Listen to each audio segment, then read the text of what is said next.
কার্যক্ষমতা শক্তি অর্থাৎ work power and energy. Class 9-এর সাঁতারা পাবলিকেশনের বইতে কার্যক্ষমতা ও শক্তি চ্যাপ্টারের যে অনুশীলনে প্রশ্ন উত্তর আছে সেটা আজকে আমরা এই ভিডিওতে আলোচনা করব। আশা করি তোমরা যারা এই ভিডিওটা দেখছো তারা ক্লাস 9-এ পড়ছো।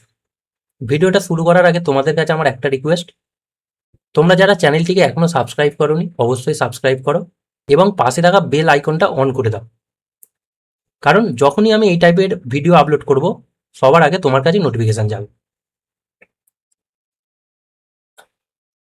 টপিকটা বুঝতে পেরেছ যে কার্যক্ষমতা শক্তি। এবারে প্রথমের যে টাইপটা সেটা হচ্ছে এমসিকিউ টাইপের কোশ্চেনগুলো আমরা ডিসকাস করব। প্রথম এমসিকিউর মধ্যে প্রথম কোশ্চেনটা বলছে যে এসআই পদ্ধতিতে কার্যের পরম একক। এসআই পদ্ধতিতে কার্যের পরম একক হচ্ছে জুল, অর্থাৎ অপশন এ হলো অ্যান্সার। নেক্সট হচ্ছে 1 জুলের মান কত, অর্থাৎ 1 জুলের মান হচ্ছে 10⁷ আর্ক, মনে রাখবে, যেটা হচ্ছে অপশন সি এরটা অ্যান্সার হলো। নেক্সট হচ্ছে 3-এরটা বলের বিরুদ্ধে কার্যের উদাহরণ, অর্থাৎ 4টা অপশন দিয়েছে, কোন অপশনটা হচ্ছে বলের বিরুদ্ধে কার্যের উদাহরণ, তার অ্যান্সারটা হয়ে যাবে আমাদের এরটা, অর্থাৎ সিঁড়ি দিয়ে ওপরে ওটা হচ্ছে একটা বলের বিরুদ্ধে কার্যের উদাহরণ। ক্লিয়ার? নেক্সট যেটা করবো সেটা হচ্ছে 4-এরটা, কোনো বস্তুর ভর ও বেগ যদি দ্বিগুণ করা হয়, উভয় দ্বিগুণ করা হয়, তাহলে গতিশক্তির মান কতটা বৃদ্ধি পাবে? গতিশক্তির মান বৃদ্ধি পাবে হচ্ছে 8 গুণ, অর্থাৎ অপশন হয়ে যাবে বি এরটা। নেক্সট, এসআই পদ্ধতিতে শক্তির একক কি? এসআই পদ্ধতিতে শক্তির একক হচ্ছে জুল, অর্থাৎ এরটা অ্যান্সার।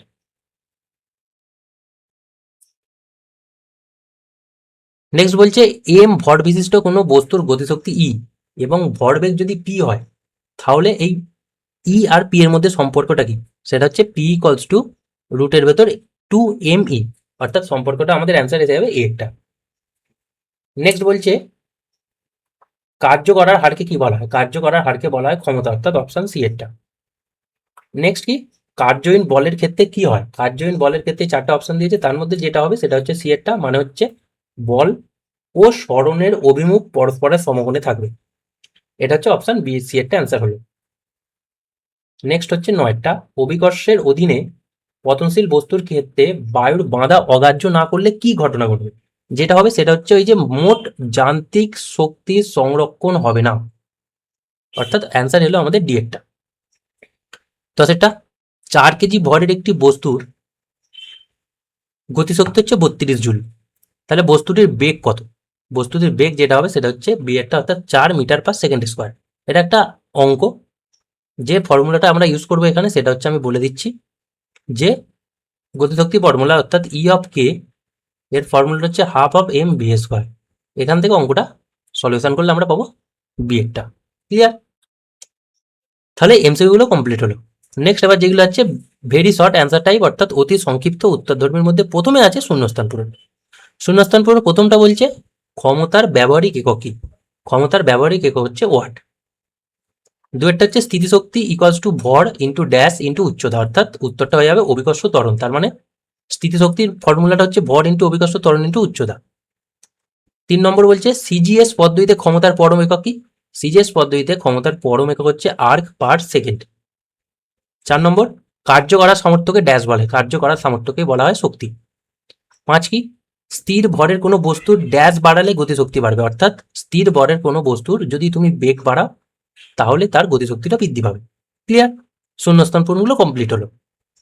নেক্সট হচ্ছে আবার সত্য বা মিথ্যা। সত্য মিথ্যার মধ্যে প্রথমটা হচ্ছে সিজিএস পদ্ধতিতে কার্যের একক হচ্ছে আর্ক, অর্থাৎ সিজিএস পদ্ধতিতে কার্যের একক আর্ক, এটা হচ্ছে সত্য।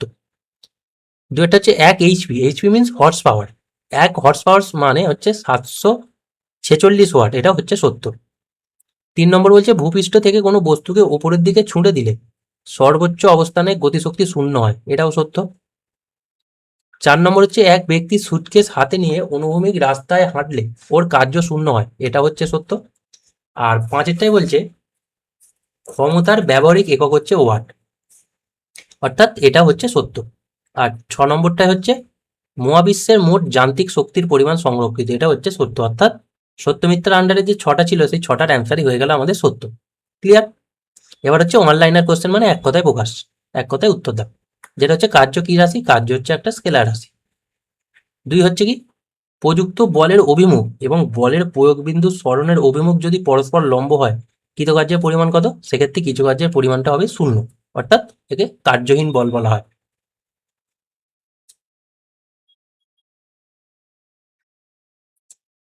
নেক্সট দেখো 3-টাই বলছে সিজিএস পদ্ধতিতে কার্যের পরম একক কি, সিজিএস পদ্ধতিতে কার্যের পরম একক হচ্ছে আর্ক, আর পাশে আমি একটু অ্যাড করে দিয়েছি যেটা হচ্ছে এসআই পদ্ধতিতে কার্যের পরম একক হচ্ছে জুল, যাকে আমরা অনেক সময় নিউটন ইন্টু মিটারও বলে থাকি। ওকে, নেক্সট দেখো 4-টা কার্যের ব্যবহারিক একক কি, কার্যের যেটা মেন ব্যবহারিক একক সেটা হচ্ছে জুল। অভিকেন্দ্র বল দ্বারা কৃতকার্য কত, সবসময় মনে রাখবে অভিকেন্দ্র বল দ্বারা কৃতকার্য হচ্ছে 0, অর্থাৎ অভিকেন্দ্র বল হচ্ছে একটা কার্যহীন বল। ক্লিয়ার।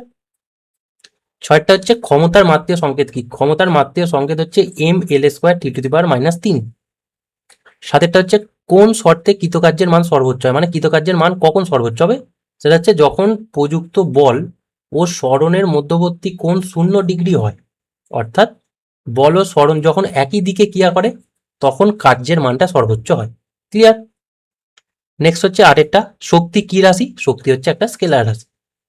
9টা হচ্ছে স্থিতিশক্তি পরিমাণের সূত্রটা কি, স্থিতিশক্তির পরিমাণের সূত্রটা হচ্ছে যেটা শূন্যস্থান পূরণ করলে সেটা হচ্ছে বস্তুর ভর ইন্টু অভিকর্ষ ত্বরণ ইন্টু উচ্চতা, অর্থাৎ শর্টে লিখলে mgh। 10টা কি বলছে গতিশক্তি পরিমাপের সূত্রটা কি, গতিশক্তি পরিমাপের সূত্র হচ্ছে হাফ ইন্টু ভর ইন্টু বেগ স্কোয়ার, অর্থাৎ তোমরা যদি শর্টে লিখতে যাও সেটা হচ্ছে হাফ mv²।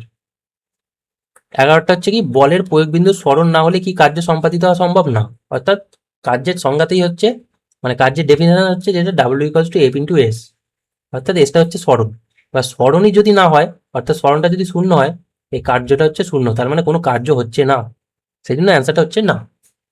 ক্লিয়ার হলো এই পর্যন্ত। এবার যেটা মেলাবো হচ্ছে বাম স্তম্ভের সঙ্গে ডান স্তম্ভে, দুটো দেওয়া আছে সেই দুটোই আগে আমরা দেখবো। প্রথমটা হচ্ছে দেখো প্রথমে বাম স্তম্ভে এইগুলো বলেছে আর দ্বিতীয়টা ডান স্তম্ভ বলেছে এটা। প্রথমে বাম স্তম্ভের 1 নম্বর আছে 1 অশ্ব ক্ষমতা সম্পন্ন, একটা 1 অশ্ব ক্ষমতা, সেটা যাবে হচ্ছে 4-এর সঙ্গে, অর্থাৎ 1 অশ্ব ক্ষমতা মানে হচ্ছে 746 ওয়াট। ক্লিয়ার। তারপর বলছে এসআই পদ্ধতিতে কার্যের পরম একক, এসআই পদ্ধতিতে কার্যের পরম একক হচ্ছে জুল। তারপর হচ্ছে 1 জুল, 1 জুল মানে হচ্ছে 10⁻7 আর্ক, আর ক্ষমতার একক হচ্ছে জুল পার সেকেন্ড, অর্থাৎ এইটা। বুঝে গেল। এবার সেকেন্ড যে ছকটা দিয়েছে সেখানে ক্ষমতা, অর্থাৎ এর অপশনটা যাবে হচ্ছে এই W/T, অর্থাৎ ক্ষমতাকে আমরা অনেক সময় বা অনেক সময় না পি দিয়ে লিখি, ক্ষমতাকে পি সমান আমরা লিখতে পারি W/T, মানে কৃতকার্য বাই সময়। এবার কার্যটা হচ্ছে F ইন্টু এস, এই যে বললাম W=F/s এইটাই। তার স্থিতিশক্তি এই বললাম mgh, আর গতিশক্তি হচ্ছে হাফ mv²। ক্লিয়ার। এবার যেগুলো হবে সেটা হচ্ছে সংক্ষিপ্ত উত্তরভিত্তিক প্রশ্নগুলি, অর্থাৎ এসএকিউ, 3-এর দাগের প্রশ্নগুলো। 3-এর দাগের প্রশ্নগুলো আর এই যে 4-এর দাগের প্রশ্নগুলো, এইগুলো 90% তোমাদের বইতে আছে, আমি এইগুলো আর এই ক্লাসে ডিসকাস করবো না। আর তোমরা যদি এই পিডিএফটা পেতে চাও, আমার এই চ্যানেলের ডেসক্রিপশানে দেখবে একটা টেলিগ্রাম চ্যানেলের লিঙ্ক দেওয়া আছে, সেই লিঙ্কে ক্লিক করে তুমি একবার টেলিগ্রাম গ্রুপটায় জয়েন্ট হয়ে নাও, সেখানে তুমি এইসব পিডিএফ সাধারণত ফ্রি অফ কস্ট পেয়ে থাকবে, একদম পরপর ক্রোনোলজিক্যালি, যেমন তোমার বইতে কোশ্চেনগুলো আছে এখানে সেই কোশ্চেনের আন্ডারে তার উত্তর লেখা আছে। ওকে, আর ভিডিও শেষে আবার রিকোয়েস্ট করবো চ্যানেলটিকে একবার সাবস্ক্রাইব করে নাও।